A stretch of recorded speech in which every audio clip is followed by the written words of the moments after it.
श्री स्वामी समर्थ सोबतीला माझे स्वामी या यूट्यूब चॅनेलवरती सर्व भावी भक्तांचे अगदी मनापासून हार्दिक स्वागत। आपण जो 100 कथांचा गोड प्रवास चालू केला आहे त्यामधली आजची कथा आहे 7व्या क्रमांकाची। तर चला मग आजच्या कथेला प्रारंभ करू। आजची ही सुंदर कथा आहे दीपाली नावाच्या एका तरुणीची। स्वामींच्या कृपा आशीर्वादामुळे कशा प्रकारे त्यांच्या आयुष्यामध्ये जो बदल घडून आला आहे त्याचीच ही आजची कथा आहे, ज्यालाच आपण नाव दिलं आहे शून्यातून ध्येयाकडे किंवा शून्यातून प्रगतीकडे। चला तर मग आजच्या या सुंदर कथेच्या प्रवासाला आपण सुरुवात करू। दीपालीच्या संघर्षपूर्ण आयुष्याची ही कथा। भिऊ नकोस, मी तुझ्या पाठीशी आहे।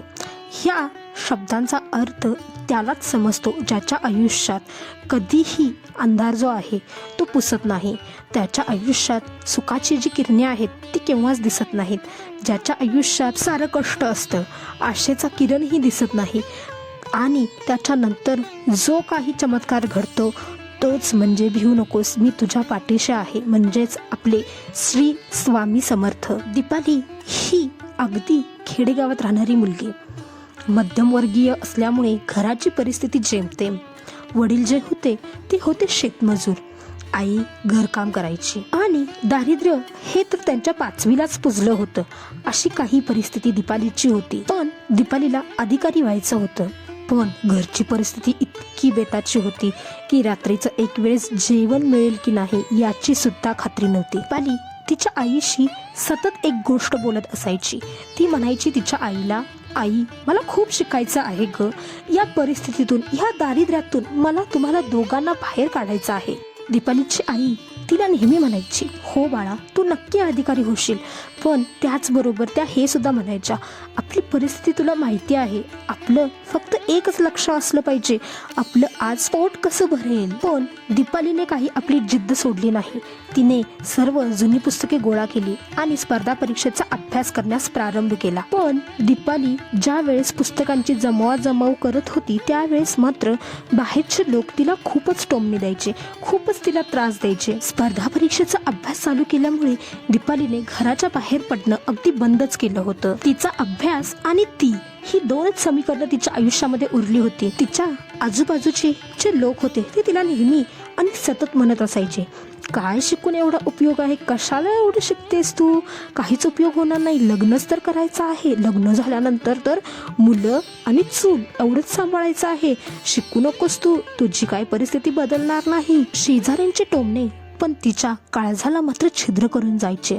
एके दिवशी असंच एका शेजारच्या काकू त्यांच्या घरी आल्या आणि दीपालीला म्हणतात, कित्येक वर्ष तू एकच पुस्तक वाचणार आहेस, हे तुझं वय बघ, थोडा विचार कर, आता हे सगळं बंद कर आणि तू लग्नाचा विचार कर, तुझ्या घरची परिस्थिती काही बदलणार नाही। हे सर्व बोलणं तिच्या मनाला घर करून जायचं आणि ती खूप रडायची, पण ती उलट उत्तर मात्र कुणालाही देत नव्हती। असेच दिवसांमागून दिवस जात होते, पण दीपाली मात्र खचत होती, तिला कुणाचाही आधार नव्हता।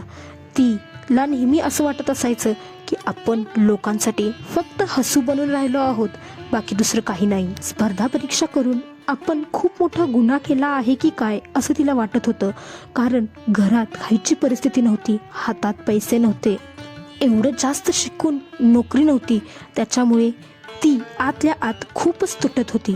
त्यात येणारे जाणारे प्रत्येक जण तिला टोमणे द्यायचे, एवढेच नव्हे तर त्यांचे पाहुणे सुद्धा तिला टोमणे द्यायचे, तू एवढी शिकून काहीच उपयोग केला नाहीस, तुझ्या आई वडिलांची परिस्थिती बदललीच नाहीस तू, आमची मुलगी बघ आता ती या कंपनीमध्ये काम करते आणि एवढे पैसे कमवते आणि आम्हाला सुद्धा देते, ती खूप खुशीत आहे, तुझ्याबरोबरच तिचं ग्रॅज्युएशन पूर्ण झालं होतं, पण बघ आज ती कुठे आहे आणि तू कुठे आहेस, याचा विचार कर आणि बंद कर हे सगळं आणि लग्न कर, त्याच्यामुळे तरी तुझ्या आई वडिलांची परिस्थिती सुधारेल। हे सर्व ऐकल्यावर मात्र दीपाली पूर्णपणे खचून गेली। तिला असं वाटायला लागलं की आपण चुकीचा मार्ग निवडला आहे आणि आपण आता योग्य तो मार्ग निवडायला पाहिजे, कारण आपलं वयही इतकं नाही आहे, आपल्या घरची परिस्थिती ही चांगली नाही, परिस्थिती सुधारायची असेल तर एखादी नोकरी केली पाहिजे आणि स्पर्धा परीक्षेचं हे जे खूळ आपण डोक्यात घेतलं आहे ते पूर्णपणे काढून टाकलं पाहिजे। दीपालीच्या पाठीशी कोणीही नव्हतं, कोणीही आधार देणारं नव्हतं, त्याच्यामुळे काय योग्य आहे काय अयोग्य आहे हे तिला समजतच नव्हतं। ती रडत होती आणि फक्त देवाकडे गयावया करत होती. देवा, माझं काही चुकत आहे का रे? माझं काही चुकत असेल तर मला सांग. दीपालीचं आयुष्य बदलण्याआधी तिला श्री स्वामी समर्थ हे कोण आहेत, त्यांचा चमत्कार काय आहे हे तिला काही माहिती नव्हतं. फक्त तिने त्यांचं नावच ऐकलं होतं, बाकी दुसरं काही नाही. दीपाली देवाकडे खूपच गयावया करू लागली. देवा, मला योग्य तो मार्ग दाखवा. देवा, मला योग्य तो मार्ग दाखवा. याच परिस्थितीमध्ये दीपालीने आपली सर्व पुस्तके उचललीत आणि ती दान करण्यासाठी निघून गेली. पण असं म्हणतात ना, कर्मावर विश्वास ठेवा, स्वामी नक्की मदत करतील. त्याच प्रकारचं काहीच दीपालीच्या आयुष्यात घडणार होतं. दीपाली पुस्तक दान करण्यासाठी जातच होती, पण मार्गामध्ये एक वृद्ध स्त्री तिला भेटली आणि भेटल्यानंतर तिने मठामध्ये जाण्यासाठी तिला आग्रह केला. दीपाली ही खूप चांगल्या मनाची होती. तिने त्या आजींना सांगितलं, हो ठीक आहे, मी तुम्हाला मठामध्ये सोडेन. दीपाली त्या वृद्ध स्त्रीला मठामध्ये घेऊन गेली असता मठामध्ये एक खूप मोठं व्याख्यान चालू होतं. ते म्हणजे इच्छापूर्तीचं होतं. त्या मठामध्ये जे व्याख्यान चालू होतं त्यामधील जे बाबा होते ते सांगत होते, तुम्हाला जर तुमची इच्छा पूर्ण करून घ्यायची असेल तर तुम्ही श्री स्वामी समर्थ सारामृताचे पठण करा. त्याचबरोबर निशंक हो रे मना, निर्भय हो रे मना या मंत्राचा अखंड जाप करा, म्हणजे तुमची जी इच्छा असेल ती पूर्ण होईल. आणि इच्छा पूर्ण करत असताना आपल्यामध्ये जे अडथळे येतील ते स्वामींच्या कृपा आशीर्वादामुळे दूर होतील. हे ऐकताच दीपाली जशी आतून खुश झाली आणि तिने दुसऱ्या दिवसापासूनच स्वामी चरित्र सारामृत वाचण्यास प्रारंभ केला आणि स्वामींचे मंत्र निशंक हो रे, निर्भय हो रे मना रे या मंत्राचा अखंड जाप करण्यास सुरुवात केली. स्वामींची भक्ती तिला खूप कामी पडली. तिने स्वामींचे अखंड जप नामस्मरण करण्यास चालू केले. एका बाजूला अभ्यास, दुसऱ्या बाजूला आई वडिलांचे आजारपण, तिसऱ्या बाजूला गरिबी आणि चौथ्या बाजूला श्री स्वामी समर्थ महाराजांचा आधार. यामुळे तिला जगाची पर्वाच उरली नाही. तिने कुठल्याही गोष्टीची चिंता करण्याची सोडून दिले. तिने सर्व काही श्री स्वामी समर्थ यांच्या नावावर सोपवून दिले आणि ती नेहमी म्हणत असायची, स्वामी तुम्ही आहात म्हणून मी आहे. दीपालीचा हा शेवटचा प्रयत्न होता. दीपालीने अगदी मन लावून अभ्यास केला होता. तिच्या पाठीशी स्वामी होते, तिच्यामुळे तिला कोणत्याही गोष्टीची भीती वाटत नव्हती.